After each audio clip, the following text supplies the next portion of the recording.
Naam, alichuo katika kipindi chetu cha Medani za Spoti. Leo tuko na mgeni ambaye ameweza kugusa nyoyo za wengi katika upande wa soka, na si mgeni tu, lakini ni mwenyeji wa masuala mbalimbali ambayo yameweza kugusa masuala ya viwanjani. Karibu sana. Shukran sana ndugu yangu Ali. Naam, Nimekaribia, niko ange kabisa. utaweza kujitambulisha kwa ajili ya wale watazamaji wetu ama wanaotufuatilia kwa ajili ya kuweza kujua? Okay, kwa majina mimi naitwa Goshi Juma Ali. Mimi ni mkereketwa mkubwa wa michezo, hususan katika masuala ya kandanda, na ni chairman wa Mombasa County Football Association, na nilikuwa chairman wa Football Kenya Federation hapa Mombasa, na kwa kazi nafanya kazi na County Government of Mombasa. Mimi ni mshauri wa gavana wetu Abdulswamad Sharif Nassir katika masuala yetu ya michezo, jinsia na vijana. Halikadhalika pia, karibuni, kwa uwezo wa Mwenyezi Mungu na kwa mapenzi ya Mwenyezi Mungu, nitakuwa afisa mkuu katika idara ya michezo, jinsia na vijana pamoja na huduma za jamii.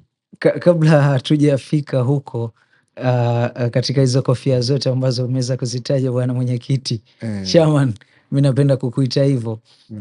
Goshi Naam, Juma Ali ndio ni jina ambalo limeweza kutambulika hapa katika gatuzi la Mombasa, mkoa wa Pwani na hata kitaifa, taifa zima, lakini chimbuko la Goshi lilianzia wapi labda? Okay, chimbuko la Goshi limeanzia Changamwe, Naam, ambako ndio nyumbani tunakotoka, na pengine nikieleza tu katika kimasomo, nimesoma katika shule ya chekechea ya Bukole Nursery School, nikaenda Bomu Primary School, kisha nikajiunga na Hamisi High School kwa masomo ya sekondari, na nikamaliza, nikapata fursa, nikaandikwa kazi na nikaendeleza masomo yangu katika ile mida ya jioni. naam, Nikafanya uhasibu, na baada ya kumaliza uhasibu kupitia kwa masuala ya CPA chini ya KASNEB, nikaenda chuo kikuu cha Moi University na nikachukua shahada ya masuala ya business management, ambayo tulispecialize katika upande wa banking and finance. na tukiangalia umekuwa na kumbukumbu ambazo zimekuhusisha pakubwa katika masuala ya elimu. Ilikuwaje mpaka ukaweza kujikita katika masuala ya mchezo wa soka mpaka ukawa miongoni mwa wale washikadau ambao kuanzia pale chini, kitu gani kiliweza kukusukuma mpaka ukafikia hapa ambapo mpaka sasa umekuwa mshikadau mkubwa wa soka? Okay, nimezaliwa katika nyumba ya michezo. Naam, Kwa sababu nyumbani nilipozaliwa, ndugu zangu wakubwa naam, walikuwa na wachezaji wa mpira, na hapo nyumbani kwetu ilikuwa ndio ofisi ya timu yetu ya mpira, kwa sababu ndugu zangu ndio waliokuwa wakisimamia timu yetu, inajulikana kama Soweto Football Club. Okay. Kwa hivyo nikainukia nikiana Soweto na nikaichezea timu yetu ya Soweto, na mwisho pia mimi nikawa ndo msimamizi mkuu wa timu yetu ya Soweto, kwa sababu mpira tulicheza, baadaye timu ikaja ikafa, tukawa hakuna tena timu, na mwaka 1995 mimi na wenzangu tukakaa chini na tukaifufua hiyo timu ya Soweto ikiwa chini ya mikono yangu, na kuanzia wakati ule mpaka sasa hii imekuwa sababu ya kuenuka na kujengeka katika masuala ya kandanda, kwa sababu mbali na kwamba ni kiongozi wa timu ya Soweto, nilipoona Changamwe kidogo mji umesinzia, hakuna michuano, nilikuwa mimi ndo muasisi wa ile michuano ya kila Disemba. Nilikuwa nikiita vilabu nikiambia bana, tunaanzisha tournament na ningeomba kwamba walipe ada za kushiriki katika ile tournament ili tupate fedha kidogo ya kulipa waamuzi na tupate fedha kidogo ya kununua kikombe tupeane kwa wale watakaoibuka washindi.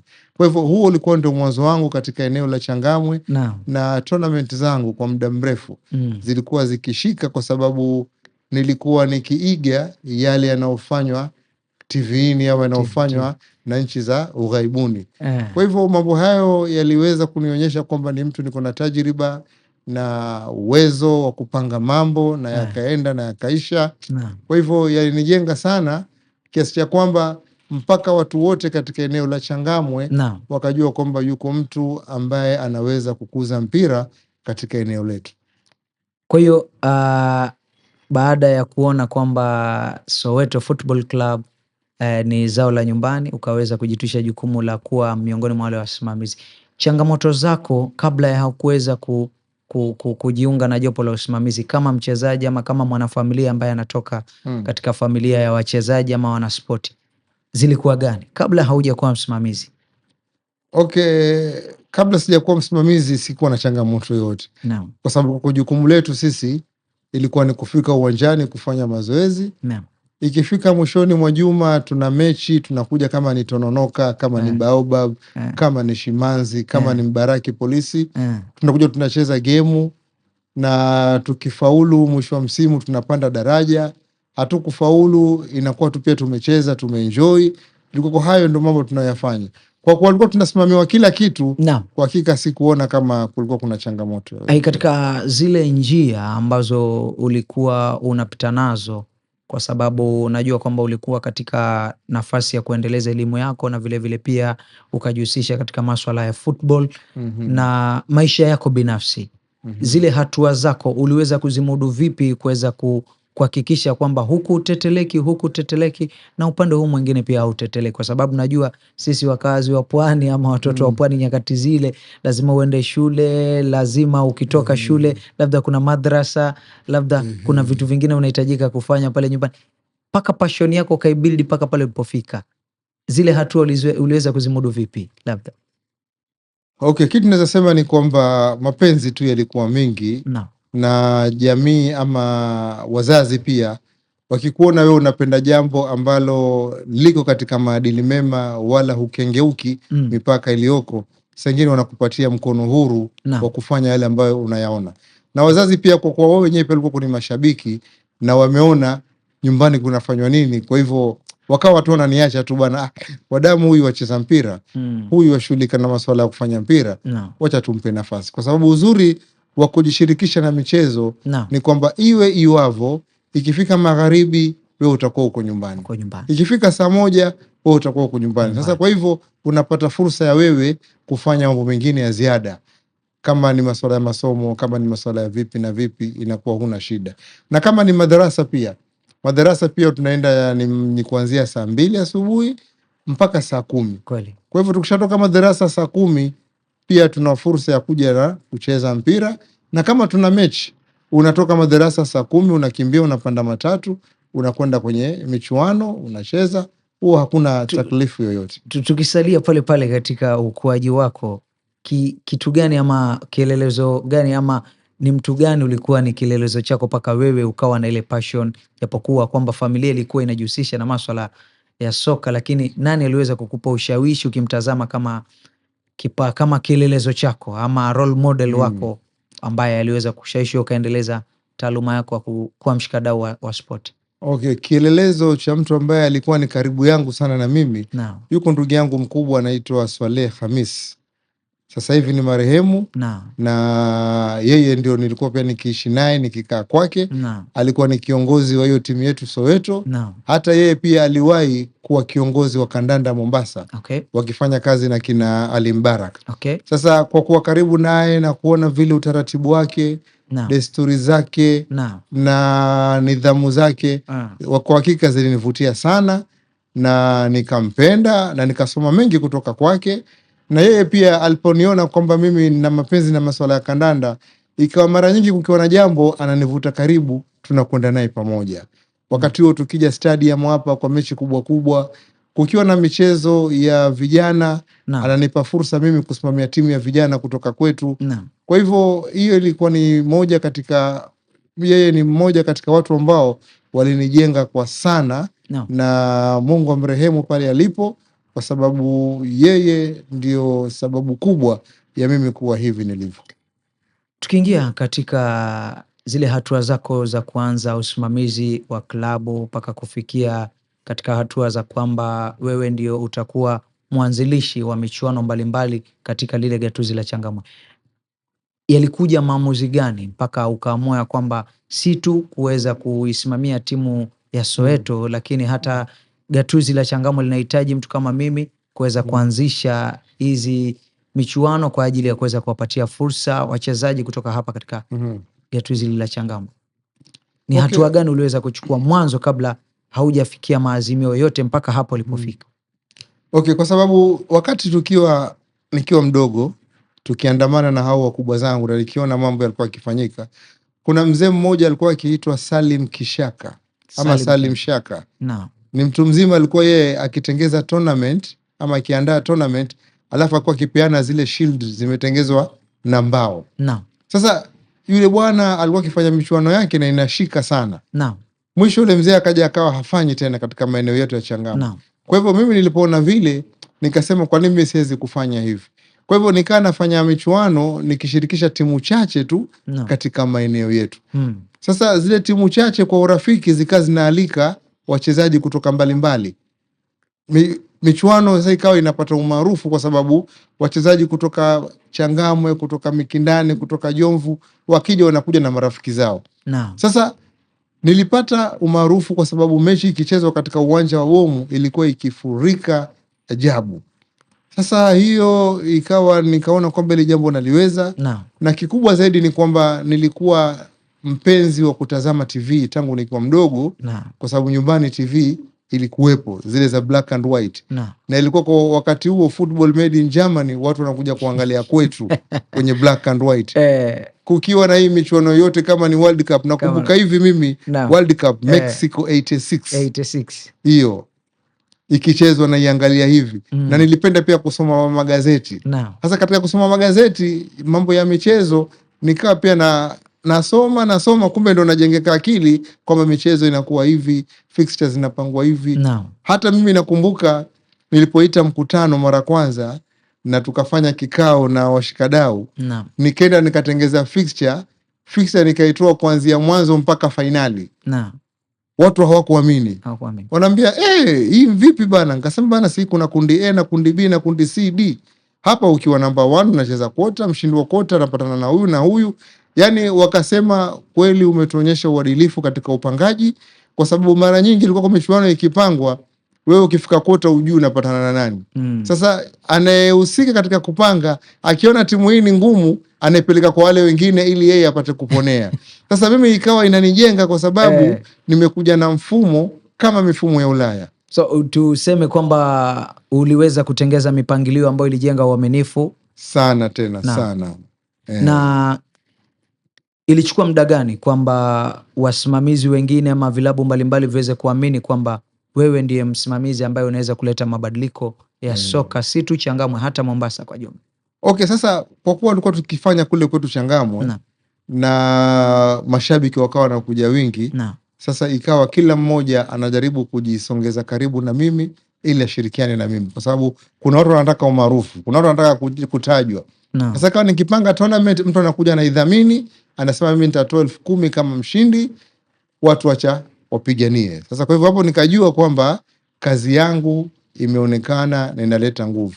Ikaja ikatokea kwamba kuna uchaguzi unataka kufanywa. Watu wakawa wanasema sisi bana, katika uongozi wa mpira tangu Swaleh Hamisi aondoke hatuna kiongozi kutoka Changamwe ambaye anaongoza kandanda katika kaunti ya Mombasa.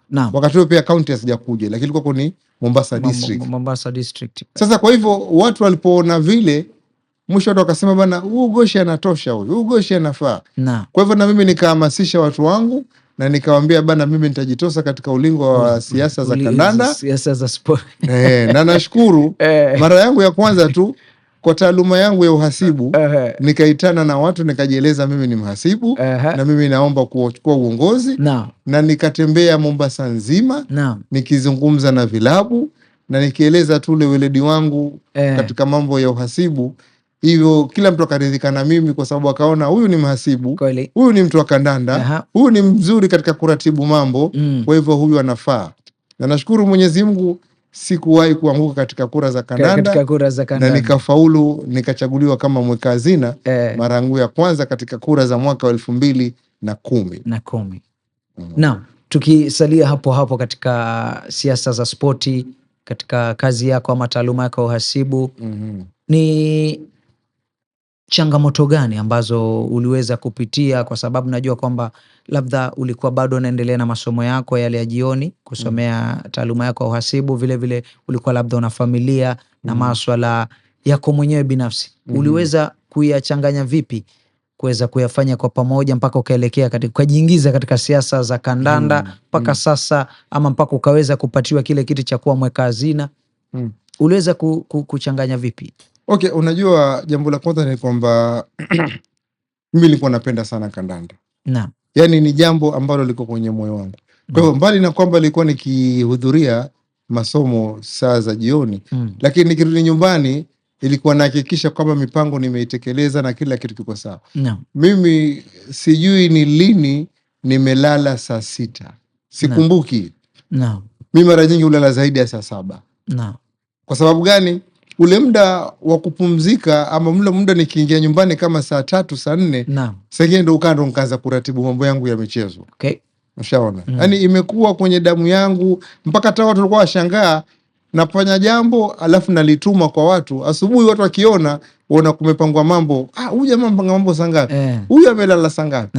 Na mambo akawa na flow. Kwa hivyo ni kujituma na kujitolea kuliwezesha mimi ama kuliwezesha kazi yangu kuonekana na ikafika hapo mbali ambako imefika. Pale nyuma tulikuwa hatukuwa na utandawazi, ama ilikuwa hauja kuwa na umaarufu zaidi mwaka 2010 kuendelea nyuma kule.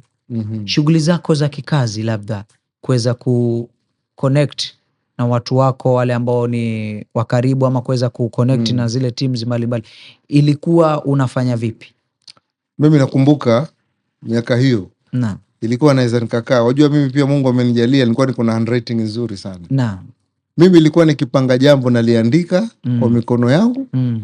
Kwa kuwa napenda kuandika pia, siko na uvivu, naweza nikaandika barua 10 kwa mikono yangu. Kwa mikono. Na nilikuwa nikizunguka nikienda nikiwafuata watu pale walipo.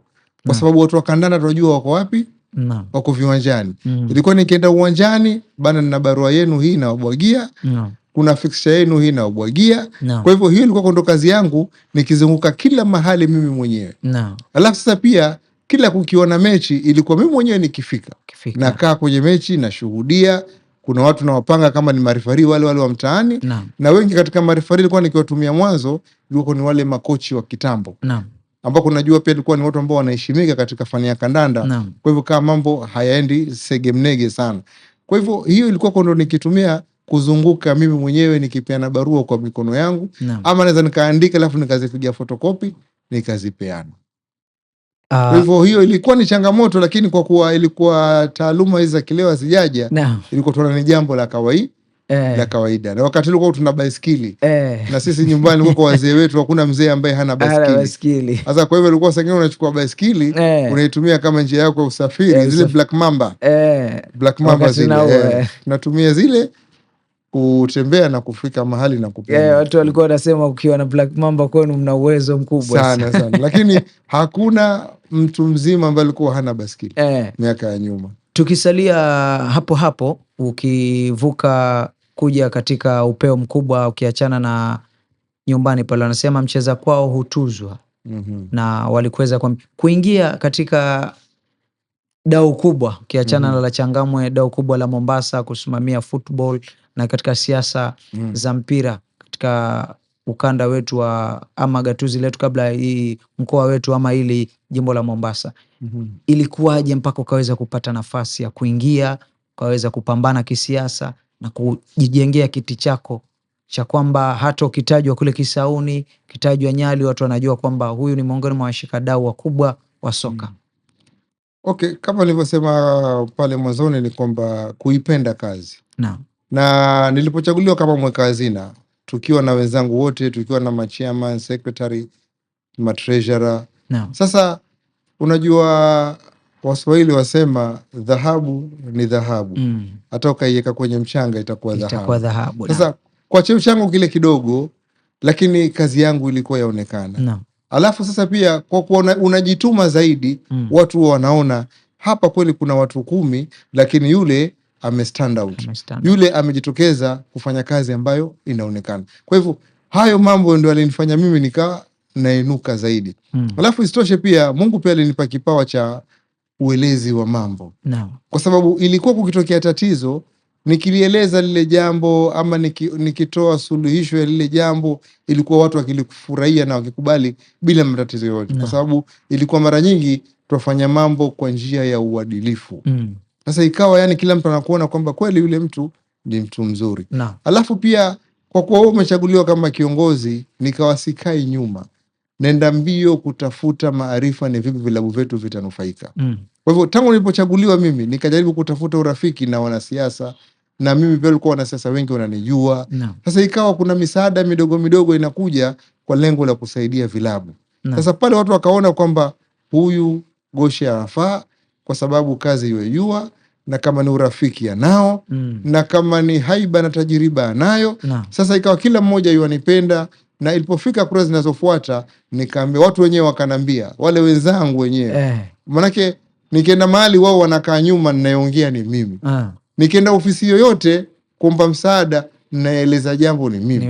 Watu wakasema bana, sitokupendekeza wewe ndo uwe chairman wetu katika hizi kura zinazokuja. Je, ushawishi wako na urafiki wako pamoja na wanasiasa ndio miongoni mwa vile vigezo ambavyo viliweza kukufanya ukafika hapa?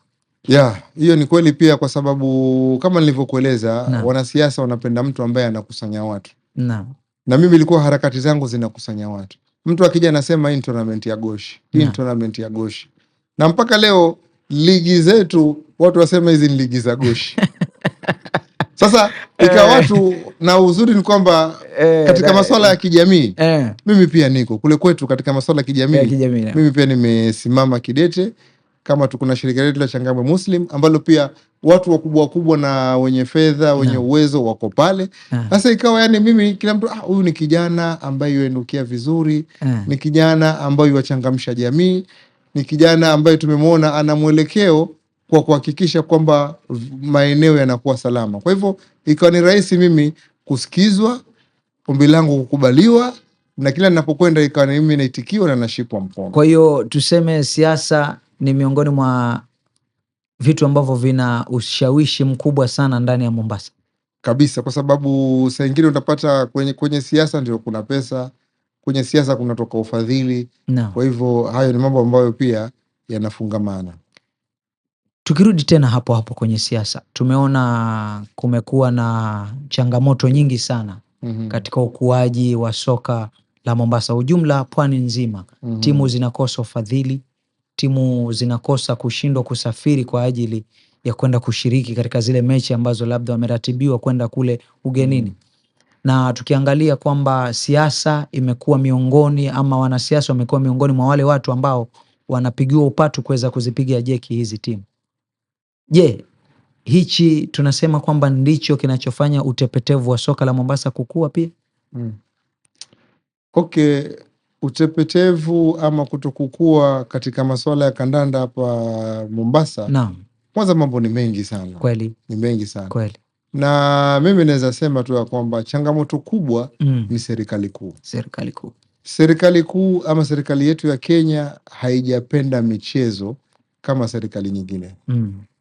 Kwa sababu leo ukienda kama Ujerumani, ukienda kama Uingereza, Ufaransa, zile serikali zao zimepeana fursa kwa kandanda kuinuka na kukua. Wamepeana nafasi ya kutosha na wakafanya mpira ukawa ni biashara. Kwa sababu walijua kwamba ama waliona athari ya kutosapoti michezo. Usipo sherehesha na kuijenga michezo, umma mkubwa unapotea. Kweli. Lakini ukistawisha michezo, wale wachezaji wananufaika, watazamaji wanafaidika na kufurahika, na hatimaye pia wale watazamaji unakuwa unawatoa katika mambo ambayo ni mabaya na yenye maangamizi. Kwa hivyo Kenya kwa ujumla, lao ingekuwa kweli yataka, tungeanza na miundombinu ya kileo.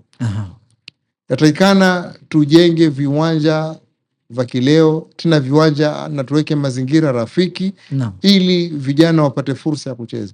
Leo hii kijana akiamka ukimwambia shule ile pale nenda kasome, akiangalia shule ni ya udongo, unakaa chini, kijana hatapenda kusoma. Lakini wewe mwambie leo shule ile pale iko katika compound ambayo imewekewa uzio, darasani kumepakwa rangi, ubao ni mzuri. Naam. Yani akiangalia mwenyewe pia mazingara ni mazuri, akitoka nje ni kusafi, maeneo yamepigwa sakafu. Naam. Ataweza kupenda na ataweza kunini. Kwa hivyo serikali inachangia pakubwa kwa michezo yetu kutuenuka hapa katika jamhuri yetu ya Kenya. Mwaka 2017 ulijaribu kupigania kiti cha ubunge kule Changamwe. Na je, ni changamoto za ulizopitia kama mmoja wale washikadau ama chairman wa football ndani ya gatuzi la Mombasa, kwamba ukaona ujivike wewe mwenyewe jukumu la kwenda kupigania kiti kile, uone ni vipi unaweza kuwasaidia wachezaji na timu mbalimbali ndani ya gatuzi la Mombasa? Okay, kwa hakika ni kwamba mbali na mchezo wa kandanda, kule kwetu Changamwe hakuna mbunge ambaye alikuwa akitaka ubunge bila kunitafuta mimi kunishirikisha katika siasa. Kwa hivyo nilianza kushiriki katika masuala ya siasa nikiwasaidia watu tangu mwaka 1992. 1992 Mohamed Faki akisimama ubunge. Kwa kujua mimi nina urafiki na vijana kupitia kandanda, niliweza kushirikiana naye na tukafanya naye kazi. Siasa zinazokuja za kina Dr. Kibwana, akaja Omar Mwinyi, zote mimi nimeshiriki kamilifu. Sasa watu wakawa wameona kwamba umefanya sana, hata wewe pia waweza, kwa nini usijaribu? Kujaribu utakope umejenga jina. Kwa hivyo hayo ndio mambo ambayo kidogo yalitokea tukafanya. Na nashukuru kila tunapojaribu pia impact yetu inaonekana. Na ni kwamba tumejitokeza kwamba vijana tuwaweza. Na mimi niliposimama 2017 nimeamsha Kenya nzima. Watu wakaona kumbe kijana wa kawaida pia anaweza kuingia kwenye bahari hii na akaogelea. Japo hata shinda lakini ameingia kwenye bahari akaogelea. Kwa hivyo mimi nimekuwa kielelezo kwa vijana wengi ambao sasa walienuka baadaye na kutaka kupigania ubunge. Siasa za uongozi na siasa za mpira, tofauti yake ni gani na changamoto zake uliziona ni vipi? Na ni milestone gani ama ile track yako gani pale uliweza kuiacha na kusema kwamba japokuwa nimepoteza lakini nimeacha kitu ambacho mwingine hataweza kuja kukifikia? Okay, siasa za mpira hazina uzito sana kwa sababu wanakandanda wanaangalia nani yuwafaa na wanamshika mkono. Na siasa hizi zingine ni mpaka zahitaji fedha kwa wingi, kwa sababu wewe lazima uwashawishi wingi. Na shida moja ni kwamba Kenya bila pesa mtu hataridhika na wewe. Kwa sababu watu wana ile kasumba kwamba nikikupigia kura ukifaulu utajitajirisha wewe na watu wako. Kwa hivyo heri na mimi kwanza unipe kitu kidogo nione kwamba nimekula kitu chako ndio mimi nikupigie kura. Kwa hivyo changamoto kubwa ni kwamba fedha zinahitajika nyingi sana katika masuala ya hizi siasa zingine kuliko katika masuala ya mpira. Tukiachana na jinsi ambavyo umeweza kubeba mchakato mzima wa kandanda ya kuanzia Changamwe pale, kuanzia Soweto mpaka ukaingia Changamwe mpaka Mombasa, ukachukua hatua nyingine ya kuja na mfumo wako ambao unatumia sera zako, Mombasa Football Association, ambao ni association ya football ya kwanza ndani ya Mombasa kuweza kusajiliwa. Ilichukua hatua gani ama maamuzi gani mpaka mkaweza kuanzisha Mombasa Football Association? Okay, mimi mwaka 2010 nilichaguliwa na kuwa mweka hazina katika ofisi ya Football Kenya Federation Mombasa County au Mombasa branch. Mwaka 2015 ama 14 ukaja uchaguzi mwingine, nikachaguliwa kama chairman wa Mombasa County wa Football Kenya Federation. Tatizo moja ni kwamba siasa za mpira, wale viongozi wa ofisi kuu, national office, mara nyingi hupenda sana kuzitawala hizi ofisi za chini. Na siasa za mpira ni kwamba wale walio kwenye uongozi ndio wanapanga wasimamizi wa kura, wao pia wana ushawishi nani apige kura, nani asipige kura. Huwa wanatumia udhalimu ili wapate kubaki katika mamlaka. Kwa hivyo baada mimi kuwa chairman, kura zinazofuata kiongozi aliokuwa wakati ule Nick Mwendwa hakuridhika na sisi, kwa sababu mimi tu alipokuja kuzungumza na sisi tukamwambia bana, sisi tuna mtu wetu tunayemtaka. Na kwa kuwa sisi ilikuwa kwa kazi yetu yajulikana, na sitaki kujisifu, lakini wakati wa uongozi wetu Kenya nzima hakuna sub branch iliyokuwa ikifanya kazi kama Mombasa. Kenya nzima. Mshaona? Sasa kwa kuwa yeye hakutaka mimi ni faulu, ikawa yuwasapoti watu wanaowataka yeye, kukatumiwa filfinyange mpaka vilabu vetu zaidi ya 70 vikaondoshwa katika orodha ya kupiga kura. Ili mradi tu Goshi asishinde kura. Ukitaka kupiga kura lazima, ukitaka kusimama lazima ujisajili, upeleke makaratasi yako yakaguliwe, ndio orodheshwe katika uingizwe katika debi. Makaratasi yetu yalikuwa yote yakitupwa nje bila matatizo yote, tuambiwa nyinyi hamfai, nyinyi sijui mmekuwa suspended, sijui bala gani. Lengo ni kwamba tu tusishiriki katika kura ili waje wale anaowataka yeye, kwa sababu atakayekuwa chairman wa Mombasa ndiye atakayekwenda kuchagua ofisi kuu Nairobi. Sasa mtu ashaangalia huyu akishinda, hii sio kura yangu, kwa hivyo heri nimkate na mapema, nifanye njia aje kura yangu. Kwa hivyo hayo ndo mambo yalikuwa yakifanyika yanafanyika katika serikali yetu katika masuala ya mpira. Na uzuri ni kwamba katika ugatuzi tulipopata katiba mpya, kuliletwa sheria ya michezo inayojulikana kama Sports Act 2013. Na ile Sports Act 2013 ikatoa amri kwamba michezo yote ndani ya Kenya lazima iandame sheria ile. Na Sports Act imeletwa kwa lengo la kuleta nidhamu, kwa sababu kuna ofisi imetengezwa pale ya msajili wa michezo, kuna ofisi imetengezwa pale ambayo ni mahakama ya mizozo, ambako kutokea jambo mnaenda pale kwa mahakama ya mizozo, kutokea jambo yule msajili ndio atatuambia nani na nani anafaa kushiriki. Kwa hivyo sisi tulipoona kwamba kumekuja hiyo sheria, sisi kama Mombasa sub branch tukapeleka maombi na tukafanya kila kinachotakiwa na tukasajiliwa ili kuongoza mpira Mombasa. Na tulifanya vile kwa sababu tuliona ofisi kuu inakwepa kuandama Sports Act ili wawe na uhuru wa kufanya yale wanaoyataka wao. Kwa hivyo Mombasa County Football Association ndio ofisi ya kwanza kusajiliwa katika Jamhuri ya Kenya kupitia katika sheria za michezo. Na tukiendelea katika safari yako hii ya kuwa chairman wa Mombasa County Football Association, kuwa mwenyekiti wa Mombasa branch FKF na kuwa mweka hazina, ni achievement gani umeweza kuachieve in terms of football activities, in terms of how vile ambavyo vijana wametoka katika, kwa sababu nakumbuka umekuwa ofisini pale Bandari ikawa ligi kuu ya Kenya, Kongo wakapata nafasi ya kufuzu. Ni hatua gani za mafanikio ambazo uliweza kuzipata ukiwa kama kiongozi wa vyeo hivi viwili? Kwanza mimi naweza sema kwamba tulipochaguliwa na kurudi katika uongozi, ilikuwa timu nyingi sana zimekufa katika Mombasa. Watu walikuwa wamepoteza matumaini na watu walikuwa hawachezi tena mpira. Niliporudi mimi kwa kuwa nilikuwa mwanamichezo, kuna vilabu vingi sana tulivifufua. Vilabu vya mjini kama kina Burnley, vilabu kama kina Wananyuki. Hata Kongo Boys ilikuwa pia haipo, ilikuwa kuna yumba kupitia uongozi wetu ndio tukafufua. Kwa hivyo uongozi wetu uliamsha upya ili jiji la Mombasa katika mtazamo wa kandanda. Na Mungu akatuwezesha pia, tulikuja na fikra ya vipi tutakuwa tukitoa ruzuku ama tukitoa zawadi baada ya michezo.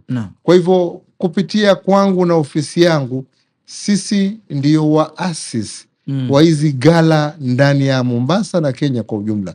Kwa sababu Kenya nzima hakuna mahali ilikuwa kunafanywa gala baada ya michuano isipokuwa Mombasa, na hii ilikuwa kwa fikra yetu tulioileta.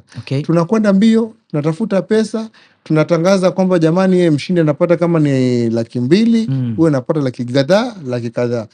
Tunatafuta wadhamini wengine kupitia kwa akili zetu za biashara na utangazaji. Tunawatangaza wale wa biashara, wanatupatia pesa, hatimaye tunatengeza gala mwisho wa mwaka. Kwa hivyo hii gala yoyote atakaye kufanya atakuwa ametuigiza sisi. Hii nasema bila uoga, bila nini. Ni jambo ambalo tumelianzisha sisi. Na tukisalia hapo ni alafu pia mbali na achievement nyingine ambayo naweza sema ni kwamba katika uongozi wangu kuna watu ambao wameanza kucheza mpira na sisi. leo wanacheza vilabu vya Bandari, Okay. leo wanacheza vilabu vingine huko juu. Naam. Leo kuna watu wako NSL clubs na ni maplayer ambao walianza kwetu. Naam. Kuna timu zilianza kwetu ilikuwa kidogo ziko wasiwasi. Yeah. Kuna timu leo zimeimarika kupitia katika usimamizi wetu. Sisi ndio tumeziongoza. Kwa hivyo hii ni achievement kubwa. Na mwisho kabisa, Naam, misaada kutoka kaunti ama ufadhili kutoka kaunti, zote ni jitihada zetu. Na pia zimezalisha matunda. Na tunajiona fahari kwa sababu huwezi kupata msaada kama kazi yako ionekane. Kweli. Kwa hivyo kazi yetu imeonekana, imeridhisha watu wengi, na watu wakajitolea kuleta fedha ili mpira uenuke. Sera gani mumeweza kuziweka kwa ajili ya kuweza kupanua upeo huu wa soka la Mombasa kuweza kufika matawi ya juu? Kwa sababu najua kwamba wewe kama mshauri wa gavana wa kaunti ya Mombasa katika masuala ya sports ama masuala ya jinsia, michezo na huduma za jamii, ni sera gani ambazo mmeweza kuziweka kwa ajili ya kuweza kupiga jeki mchezo wa soka kuweza kwenda mbele? Kwa sababu tunaona kwamba soka bila ushawishi wa siasa ndani ya Mombasa ni kazi bure, aliwezi kuendelea. Kwa hiyo ni sera gani ambazo mmeweza kuziweka kwa ajili ya kuweza kufanikisha swala la soka kuweza kupata ukuaji? Okay, mimi nakumbuka wakati Hassan Joho anataka kuwa gavana.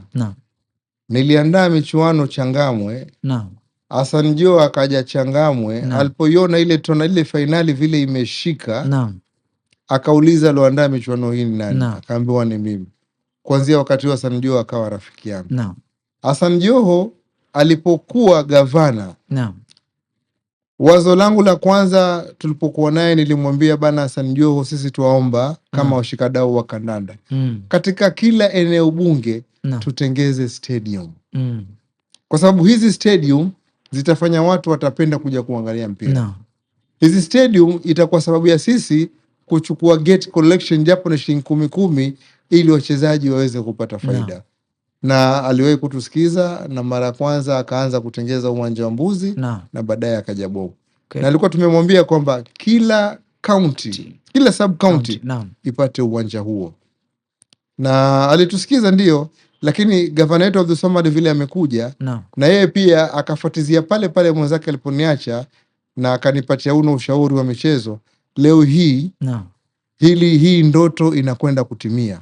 Kwa sababu mbali na uwanja wa Bomu, mbali na uwanja wa Nyali, uwanja wa Mwahima Stadium karibuni utaanza kujengwa, na Likoni sub county watajipatia stadium yao ndogo ambayo itakuwa inaweza kuwafurahisha. Na nafurahi pia kwamba stadium hii inayokuja itakuwa na measurement zinazotosheleza, hata KPL matches zitachezwa pale, hata mechi za kimataifa pia zaweza kuchezwa pale. Kwa sababu tumesema tunataka tupate vipimo vinavyostahili. Baada ya hapo kuna uwanja wa Ziwani Stadium ambao utajengwa kwa lengo la wanamvita. Vile vile pia mimi nikiwa kama mshauri na mshikadau, tumeweza kumshauri gavana Abdulswamad, Kisauni sub county hawana uwanja wa jamii ya mpira, hawana public ground. Kwa hivyo tumemshauri gavana kwamba ule uwanja wa Bilima ni shamba la mtu binafsi. Tumemwomba atenge fedha anunue uwanja ule, kisha pale ndio kuitengezwe stadium ambayo itatumika na wana Kisauni, na ni fikra ambayo ipo, na msimu ujao wa fedha tuna imani ya kwamba uwanja ule utanunuliwa na wana Kisauni nao pia. Kwa hivyo hizi ni sera ambazo ziko, na sera zingine ni hizi za kusaidia vilabu kulipiwa fedha kutoka katika serikali yetu ya kaunti. Nashukuru kwamba jitihada zangu zimezaa matunda, na leo hii kuna memorandum of understanding baina ya kaunti na ofisi yetu ya Mombasa County Football Association pamoja na Football Kenya Federation. Kwa muda wa miaka 3 serikali ya kaunti itakuwa ikiwalipia watu msaada, vilabu, ili waweze kujikimu kimaisha. Tukimalizia Bwana Chairman, tunajua Mombasa kuna Mombasa FKF branch na vile vile kuna Mombasa County Football Association, na ni michuano mbalimbali ambayo inaandaliwa na majopo haya mawili. Hakuna mkanganyiko wote baina huu usimamizi wa pande zote mbili kuhusiana na jinsi ambavyo timu shiriki za upande huu na timu shiriki za upande huu wa pili? Kwa hakika hakuna mkanganyiko wowote na ili jambo kwa mtu ambaye yuko nje ataona shida. Leo hii sisi Mombasa County Football Association tuna vilabu takriban 78.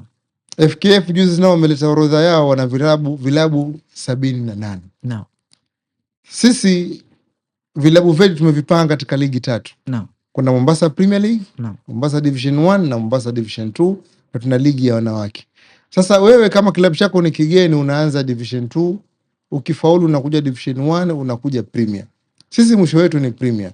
Na imekuwa mwisho wetu ni pale kwa sababu FKF hawakutaka kushirikiana na sisi. Lengo ni kutushield ama kutuzuia tusingiliane nao. Lakini sisi hatuoni vibaya.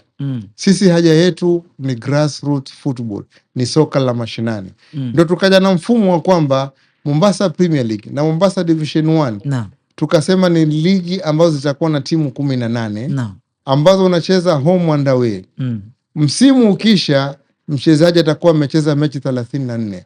Ligi zetu zinaanza Februari, zinaisha Oktoba, Novemba. Lengo na dhamira ni kwamba mchezaji akicheza kuanzia mechi ya kwanza mpaka mechi ya 30, iko mchezaji huyo ajui kutoa pasi, atakuwa anajua kutoa pasi.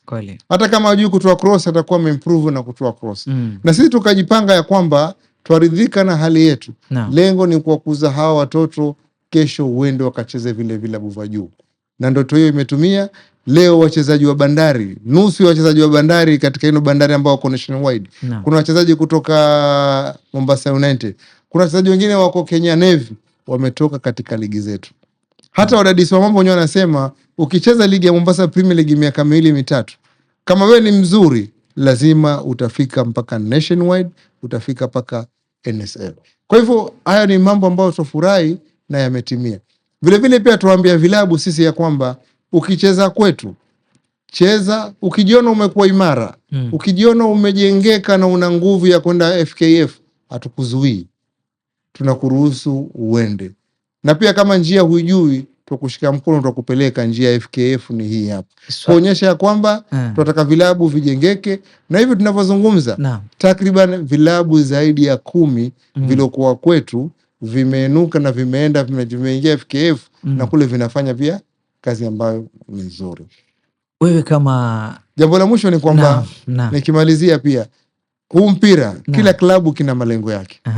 Kuna mtu yuacheza mpira ili vijana wawe busy, awaepushe na masuala ambayo ni mabaya katika jamii. Kuna mtu yuacheza mpira yotaka kilabu chake kipande, kiwe bingwa. Sasa kuna mtu yakwambia mimi nikienda nationwide, nikienda regional, gharama zinaongezeka na sina pesa. Kwa hivyo mimi haja yangu nicheze mpira hapa. Player akiwa mzuri, wacha yeye anunuliwe ende juu. Ulaya kila mwaka tunaona mabingwa top 4 ni Manchester, ni Arsenal, Man City, Liverpool na wengine. Kuna timu kule chini kina Bournemouth, kina nani? Hawachukui ubingwa. Lakini msimu ukisha ameuza wachezaji 4, wameenda vilabu vile na wao wamepata fedha. Tukimalizia Bwana Chairman, wewe kama afisa mkuu katika kitengo cha jinsia na michezo na jamii, mapendekezo yako ni gani? Kwa sababu najua kwamba una maarifa makubwa kuhusiana na soka peke yake. Hii michezo mingine ambayo labda gatuzi la Mombasa inataka kupiga jeki, mapendekezo yenu ni gani kuhusiana na kuweza kujua kwamba michezo hii pia tunaweza kuifufua kama masumbwi, basketball, tenisi na hata mashindano ya riadha? Mapendekezo yenu ni gani kulingana na michezo hii mingine pia? Okay, nikiwa kama mshauri na nikifanya kazi kwa karibu na idara ya michezo, tumewahi pia kusaidia sana mambo ya basketball. Tumewahi kusaidia sana masuala ya volleyball. Sema tu mambo yale they don't amplify zile projects zao. Unajua Mombasa leo nikifanya jambo tunatatia kwenye mtandao, watu wataona. Kwa hivyo wale ni watu ambao pia tunashirikiana nao na tunawapatia misaada. Na tumezungumza pia na gavana wetu Abdulswamad Sharif Nassir, tuone basketball itasaidiwa kwa hali kubwa kwa kiasi gani kama vile football ambavyo inasaidiwa. Na tumepanga ya kwamba pengine baada ya msaada ule aliotoa Naam. wa 14 million kwa vilabu 155, Naam. ni vipi tutasaidia pia basketball ambako kuna watu wanacheza ligi wanaenda Nairobi, wakirudi Naam. na wao pia wapate msaada, pamoja na netball na michezo yote kwa ujumla. Hatutaacha mchezo wowote, bali tutaangalia kwa namna gani tutasaidia kiasi ama kwa hali kubwa, ili nao pia waweze kujiimarisha. Kauli ya mwisho labda kuhusiana na soka la Mombasa, ukanda mzima wa pwani. Kauli ya mwisho tu ukiweza kuitoa kwenye mazungumzo yetu haya. Okay, kauli yangu ya mwisho pia naweza sema ni kwamba ili tuimarishe mchezo wa kandanda katika kaunti yetu ya Mombasa ama maeneo yetu, ni wazazi wajitolee pia. Ikiwa wewe unaona mtoto wako anacheza mpira, kwa nini usichangie kuenuka kwa ile timu? Leo timu ina wachezaji 30. Ikiwa kila mzazi atakuwa anatoa japo kitu kidogo kwa ile timu kuchangia, ile timu itainuka. Tatizo ni kwamba wewe ukiwa kiongozi ya klabu, gharama zote unaachiwa wewe. Wewe ndio uwasaidie chakula, uwasaidie ruzuku au posho, uwasaidie kununulia viatu. Hiyo kazi inakuwa ngumu sana. Kwa hivyo kwanza wazazi, kwa sababu washikadau wa kandanda wanatulelea watoto wetu, tujaribuni na sisi kuchangia ili kazi iwe rahisi na manufaa yatapatikana katika timu zetu za mpira. Haya, hiyo ilikuwa ni kauli ya mwisho ya mgeni wetu wa leo, mwenyekiti wa Mombasa County Football Association, ambaye pia ni afisa mkuu katika idara ya jinsia, vijana na huduma za jamii, vile ambaye mshauri katika masuala ya spoti kwa gavana wa jimbo la Mombasa, Mheshimiwa Juma Goshi Ali Juma, ambaye tulikuwa naye leo hapa, na natumai kwamba yote haya yatakuwa na faida katika masuala mazima ya kukuza talanta spoti kutoka ukanda mzima wa pwani. Hii ni Medani ya Spoti na nilikuwa wako Ali Chu.